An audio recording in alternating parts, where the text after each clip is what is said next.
Hello everyone, आज हम देखेंगे एनडीए नेट का यूजीसी का यूथ कंपटीशन टाइम का पेपर सेट है। ये हमारा पेपर सेट है 25 सितंबर का। शिक्षण एवं शोध अभियोगिता। क्वेश्चन नंबर 1, शिक्षक एवं अधिगमकर्ता की भूमिका के बारे में किस विचार संप्रदाय ने अधोलिखित सिद्धांत का प्रतिपादन किया? क्या है? शिक्षक की भूमिका निर्देशक की न होकर परामर्शदायी होती है। अतः अधिगमकर्ता बालक की रुचि को यह निर्धारित करना होगा कि उसे क्या सीखना है। इसमें शाश्वतवाद, प्रगतिवाद, सारग्रहितावाद और पुनः ये एनटीए द्वारा ये इस क्वेश्चन को खत्म कर दिया गया। नेक्स्ट क्या है? शिक्षक की परोक्ष रणनीतियों के अंतर्गत शिक्षण अधिगम उपागम से संबंधित उन विशेषताओं की पहचान कीजिए जो सूची में प्रदत्त हैं। तो ये है प्रच्छा प्रक्रिया में संलिप्तता, संप्रत्य आधारित विषय प्रस्तुतिकरण, विद्यार्थी को अपने अनुभवों से संदर्भों के अनुप्रयोग के प्रति प्रोत्साहन। क्वेश्चन नंबर 3, शिक्षण की अवधि में प्रयुक्त होने वाले विषय वस्तु प्रकार के सापेक्ष प्रक्रिया वाले प्रश्नों को ससूचित करने वाले प्रश्नों को निम्नांकित प्रदत्त सूची से पहचान दीजिए। तो इसकी सूची है अपसारी प्रश्न, संप्रत्य आधारित प्रश्न और उच्च स्तरीय प्रश्न। क्वेश्चन नंबर 4 कहता है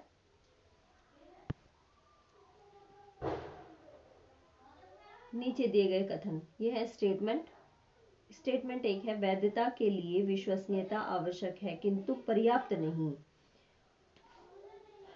सही है।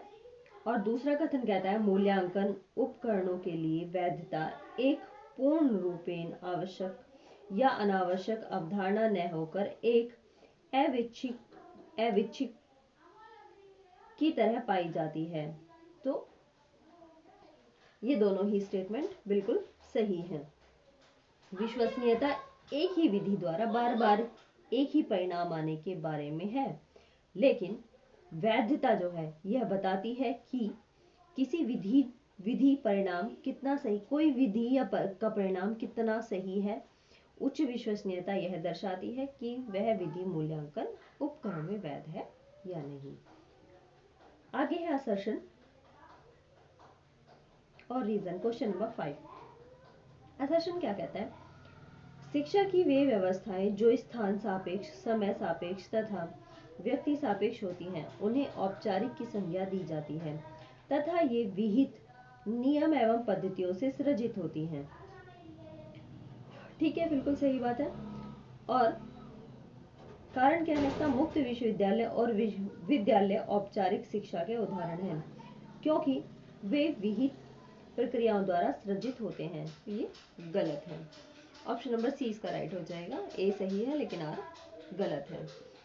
फिर है क्वेश्चन नंबर 6, शोधकर्ता के लिए ज्ञान प्राप्ति की विधियों में से निम्नांकित में से कौन सी ऐसी है जो समय एवं प्रयास की दृष्टि से मित रही है? ऑप्शन नंबर डी, किसी प्राधिकारी से परामर्श की विधि इसका सही आंसर होगा। ठीक है, क्योंकि हमें जब हम पीएचडी कर रहे होते हैं तो हमें किसी गाइड की जरूरत पड़ती है जो हमें मार्गदर्शित कर सके, उनसे हम किसी भी समस्या पर बात कर सके। हमारा चाहे टॉपिक चुनाव हो या फिर हमारे मैथोलॉजी हो या फिर हमारी कोई भी टेक्निक हो या फिर कोई भी प्रॉब्लम। नेक्स्ट क्वेश्चन नंबर 7, निम्नांकित प्रदत्त सूची से उन विशेषताओं को सहसूचित करने वाले कथनों को चुनिए जो गुणात्मक शोध प्रतिमान से संबंधित है। तो इसका आंसर होगा गुणात्मक शोध के प्रतिमान तथा उसकी विशेषताएं।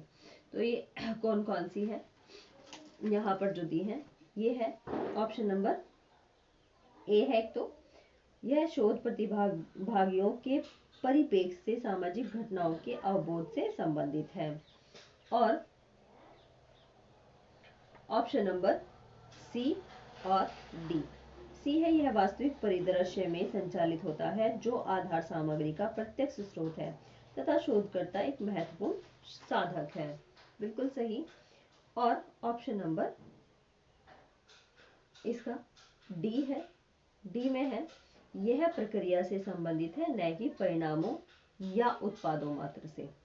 ठीक है, बाकी यहाँ पर गुणात्मक शोध के प्रतिमान की प्रमुख विशेषताएं दी हुई हैं। जिसको विशेषताएं देखनी है तो वीडियो क्वालिटी अपनी सही करके विशेषताएं देख सकते हैं, क्योंकि जैसे ही मैं अपलोड करती हूँ तो वीडियो क्वालिटी खराब हो जाती है। नेक्स्ट है, एक शोधकर्ता अपने अध्ययन के अंतर्गत निराश्रित चर के संभव प्रभाव जांचने एवं आकलित करने हेतु एक निष्पत्ति परीक्षण का प्रयोग करता है। परीक्षण से मिले प्राप्तांकों का वितरण ऋणात्मक विषमता वाला है। इसके आधार पर परीक्षण के कठिनाई स्तर के बारे में कौन सा कथन दिया जा सकता है? आंसर होगा परीक्षण अत्यंत सरल है। नेक्स्ट है क्वेश्चन नंबर 9। यहाँ पर अभिकथन है और तर्क है। अभिकथन है, एक शोधकर्ता को सभी चरणों में नैतिक और आचार संबंधी मानकों को चोट पहुंचाए बगैर कौडल औपचारिकताओं का पालन करना होता है। बिल्कुल सही है। और हालांकि प्रदत्त संग्रहण, प्रदत्त विश्लेषण और प्रदत्त के विवेचन व्याख्या के संदर्भ में आचार संहिता की दृष्टि से आघात पहुंचाने की पर्याप्त गुंजाइश है। तो ये दोनों ही सही हैं और एक दूसरे की व्याख्या सही करते हैं। Question number 10। शोध में निम्नलिखित में से किन चरणों में आईसीटी समर्थन के विनियोजन की गुंजाइश अपेक्षाकृत अधिक होती है? तो इसमें है ऑप्शन नंबर सी प्रदत्त संकलन और ऑप्शन नंबर डी प्रदत्त विश्लेषण इसके सही आंसर होंगे। नेक्स्ट है, यहाँ पर पैराग्राफ दिया गया है। पैराग्राफ के अकॉर्डिंग क्वेश्चंस दिए हुए हैं। पैराग्राफ तो नहीं मैं रीड करूंगी, लेकिन हाँ क्वेश्चंस जरूर मैं रीड करूंगी। संगठनात्मक संरचना में रूपांतरण किस प्रकार का परिवर्तन है? तो आंसर होगा असंयुक्त। क्वेश्चन नंबर 12 ये है, जब दो संगठनों का विलय होता है तो इसका परिणाम होगा संगठन का स्वरूप बदलेगा और सत्ता का आमूलचूल विकेंद्रीकरण होगा। फिर है, बाजार की शक्तियों के दबाव का परिणाम हो सकता है। बाजार की शक्तियों के दबाव का परिणाम क्या हो सकता है? इससे अनुभाविक संरचना में परिवर्तन होगा। क्वेश्चन नंबर 14 इसमें है, संगठनात्मक रूपांतरण के मुख्य स्तर क्या हैं? संगठनात्मक रूपांतरण के मुख्य स्तर है स्वरूप अल्पीकरण, डाउनसाइजिंग और भौगोलिक पुनः स्थितीकरण। क्वेश्चन नंबर 15 संगठनात्मक रूपांतरण के लिए क्या अपेक्षित है? तो इसके लिए मानकों एवं संकेंद्रित मूल्यों में बदलाव अपेक्षित है। क्वेश्चन नंबर 16 मीडिया अपील का अनुक्षेत्र किस मुद्दे से संबंधित है? आंसर है संवेग से। क्वेश्चन नंबर 17 कक्षागत परिवेश में निम्नलिखित में से कौन सा कक्ष विद्यार्थी को एक अच्छा श्रोता बनाएगा? आंसर होगा ऑप्शन नंबर डी बी, सी और ई ओनली। बी है ध्यान केंद्रित करना, सी है अवबोध की इच्छा और ई है जानने संबंधी विनम्रता। बाकी और दो जुड़ते हैं, शिक्षक के प्रति सहानुभूति रखना और शिक्षण के प्रति स्वीकार्यता बनाए रखना आदि। नेक्स्ट है क्वेश्चन नंबर 18 ये है अभिकथन और तर्क। शिक्षक के दो प्रमुख कार्य अनुक्षेत्र हैं, शिक्षा शास्त्र की जानकारी तथा सामाजिक अंतःक्रिया। ठीक है, उसका तर्क है, इन दोनों कार्यों को महत्वपूर्ण बनाने हेतु संप्रेषण अत्यंत महत्वपूर्ण है। तो ये दोनों सही है, एक दूसरे की सही व्याख्या है। आ गया क्वेश्चन नंबर 19 में सूची 1 को सूची 2 से मिलाना है। इसमें श्रोताओं का प्रकार है और उसकी विशेषताएं हैं। अकुशल श्रोता होता है वो जो बारंबार उचट जाता है। आक्रामक श्रोता दूसरों को डराते हैं। निष्क्रिय श्रोता वक्ता से आसानी से सहमत हो जाते हैं और प्रतिभाषिक बौद्धिक विचारों का श्रवण करते हैं, लेकिन इनमें कोई भाव नहीं होता। क्वेश्चन नंबर 20 ये है भारत में शैक्षिक संप्रेषण उपकरणों के संदर्भ में निम्नांकित में से सही कालानुक्रम बताइए। तो ये है कृषि दर्शन 1966, ज्ञान दर्शन 2000, ज्ञानवाणी 2001 और डीडी व्यास 2004। फिर है क्वेश्चन नंबर 21, दो क्रमिक सम संख्याओं के वर्ग का अंतर 84 है, इन दोनों क्रमिक सम संख्याओं का योग क्या है? Option number D 42। ये कॉपी पेंसिल लेके बैठने के क्वेश्चंस है, इनको आप देख लेना थोड़ा ध्यान से। क्वेश्चन नंबर 22, ये है निम्नलिखित अंक श्रृंखला में अगले अंक की पहचान। 0, 8, 24, 48, इससे आगे आएगा 80। नेक्स्ट है मिस्टर एक्स की आयु 40 है और मिस्टर वाई की आयु 60 है। कितने वर्ष पहले इन दोनों की आयु का अनुपात 3:5 था? तो आंसर है इसका 10 वर्ष। क्वेश्चन नंबर 24 कहता है किसी नदी में एक निश्चित स्थान से दो नौकाएं क्रमशः नदी की धारा के विपरीत और नदी की धारा की ओर प्रस्थान करती हैं। जलधारा की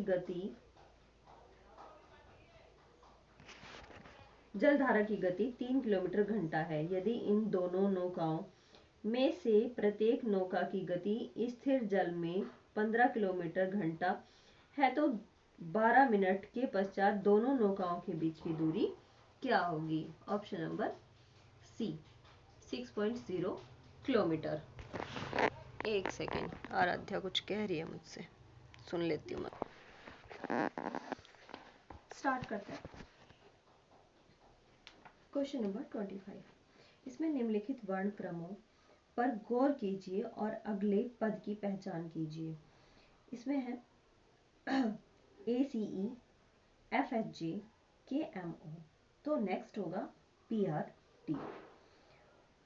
5-5 वर्ड्स का गैप है।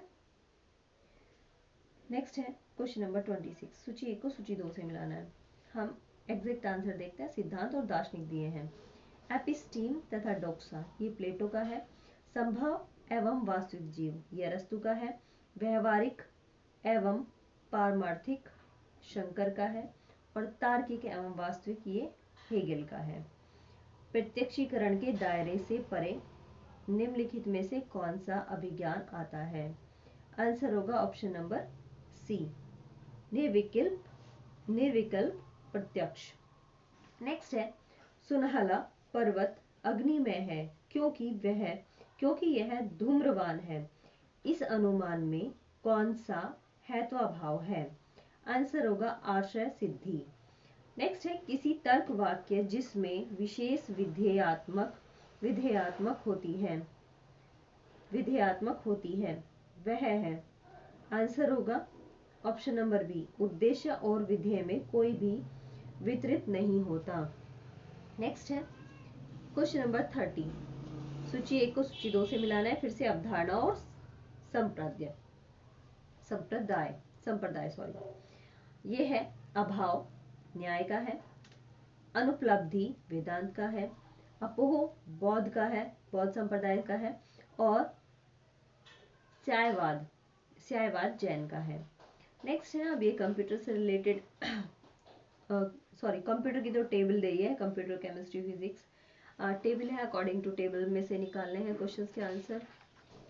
आप इनको इसकी वीडियो क्वालिटी सही करके तब देख लेना।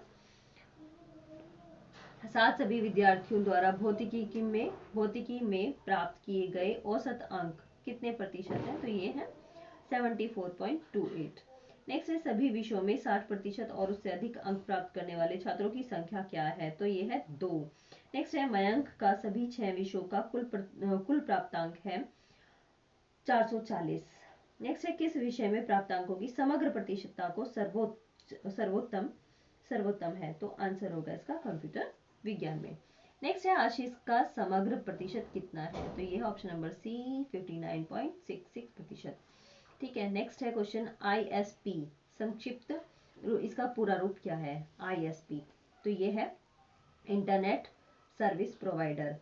I for internet, S for service और P for provider, internet service provider. Next है वेब पेज एड्रेस के लिए नाम क्या है, वेब पेज एड्रेस के लिए नाम क्या है। तो आंसर होगा इसका URL, जिसकी फुल फॉर्म है uniform resources locator, uniform resources locator. Next है असर्शन और रीजन का क्वेश्चन है। इंटरनेट पर डेटा प्रयोक्ता की निजता और सुरक्षा दांव पर होती है। बिल्कुल सही है। और इसका रीजन है प्रयोक्ता द्वारा डाटा की सुरक्षा और निजता हेतु कोई प्रयास नहीं किए जा रहे। दोनों सही है और सही व्याख्या है। नेक्स्ट पेज पर चलते हैं, क्वेश्चन नंबर 39। क्वेश्चन नंबर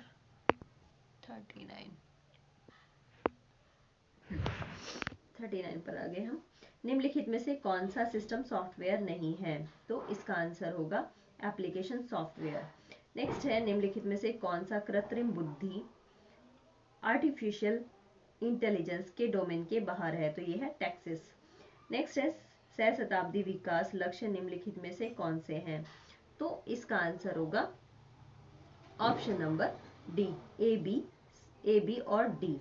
तो ए है अत्यधिक निर्धनता और भूख का उन्मूलन करना, बी है मातृ स्वास्थ्य में सुधार लाना और डी है सभी के लिए ऊर्जा सुरक्षा निश्चित करना। ठीक है। नेक्स्ट है निम्नलिखित ऊर्जा स्रोतों की दहन ऊष्मा के संदर्भ में उनके सही आरोही क्रम की पहचान कीजिए। ऑप्शन नंबर बी इसका सही होगा। बी में है हरित कास्ट, सी है शुष्क कास्ट, बी है प्राकृतिक वसा और तेल और ए है मीथेन। ठीक है, हरित कास्ट, शुष्क कास्ट, प्राकृतिक वसा और तेल, मीथेन। फिर है नेक्स्ट क्वेश्चन, जैविक ऑक्सीजन मांग BOD की काफी उच्च मूल्य वाली प्रदूषित नदियों से दुर्गंध आती है। तर्क है इसका एनरोबैटिक बैक्टीरिया सल्फर ऑक्साइड और नाइट्रोजन के ऑक्साइड पैदा करते हैं, जिसमें ए सही है लेकिन आर गलत है। नेक्स्ट है अधिक खतरनाक अपशिष्टों में शामिल हो सकते हैं। क्या शामिल हो सकते हैं? ये है पैथोजेन, रेडियो एक्टिव अपशिष्ट और संरक्षक पदार्थ।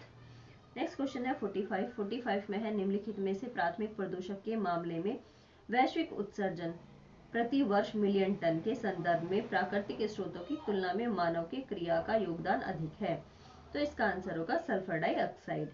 नेक्स्ट है निम्नलिखित में से किस विश्वविद्यालय में वर्ष 1962 में पत्राचार पाठ्यक्रमों की शुरुआत की गई थी, तो आंसर होगा दिल्ली विश्वविद्यालय में। नेक्स्ट है यूरोप के सामंती समाज में उच्च स्तर पर उदारवादी शिक्षा के निम्नलिखित में से किन ज्ञान क्षेत्रों के ट्वीज्म के अंतर्गत वर्गीकृत किया गया था? आंसर होगा ऑप्शन नंबर सी, इसमें है व्याकरण, तर्क और अलंकार शास्त्र। नेक्स्ट है क्वेश्चन नंबर 48 है निम्नलिखित में से किस श्रेणी के महाविद्यालयों का प्राथमिक उद्देश्य व्यापक पैमाने पर कार्य हेतु तैयार जनशक्ति का निर्माण करना होता है, तो इसका आंसर होगा सामुदायिक महाविद्यालय। नेक्स्ट है 49 क्वेश्चन नंबर, ये है 49 में निम्नलिखित में से किस प्रौद्योगिकी के माध्यम से समकालिक संप्रेषण घटित होता है? किस विधि के माध्यम से प्रौद्योगिकी माध्यम से समकालिक संप्रेषण घटित होता है? तो इसका आंसर होगा वीडियो चैट, आभासी कक्षा और ऑडियो कॉन्फ्रेंसिंग से संप्रेषण घटित होता है। नेक्स्ट है सूची क्वेश्चन नंबर 50, लास्ट क्वेश्चन है इस पेपर सेट का। सूची 1 को सूची 2 से मिलाना है। व्यक्तिक स्तर क्या है? हमारे द्वारा अपने लिए अपनाए जाने वाले और विकसित किए जाने वाले व्यवहार और नैतिकता का स्तर। फिर है व्यवसायिक स्तर। उच्च शिक्षा प्रणाली में लोकतांत्रिक कार्यकरण और प्रत्येक सक्षम व्यक्ति की सक्षमता में विश्वास करना, क्षमता में विश्वास करना। फिर है सी, संस्थागत स्तर। संस्थागत स्तर क्या है? उच्च शिक्षा संस्थाओं की अवधारणा और व्यक्तिगत और व्यावसायिक मूल्यों को व्यवहार में लाना। ये क्वेश्चन रिपीट है। सामाजिक स्तर। उच्च शिक्षा के परिचालन को प्रभावित और सुकर बनाने वाले मूल्य। तो जो भी यहाँ तक पहुंचे उनके लिए थैंक यू, और जिन्होंने मेरे चैनल को सब्सक्राइब किया है हमारे सपोर्ट करने के लिए थैंक यू वेरी मच। और जो भी पहली बार विजिट कर रहे हैं प्लीज़ ज़रूर सब्सक्राइब करें, हमारे परिवार का हिस्सा बने। Thank you.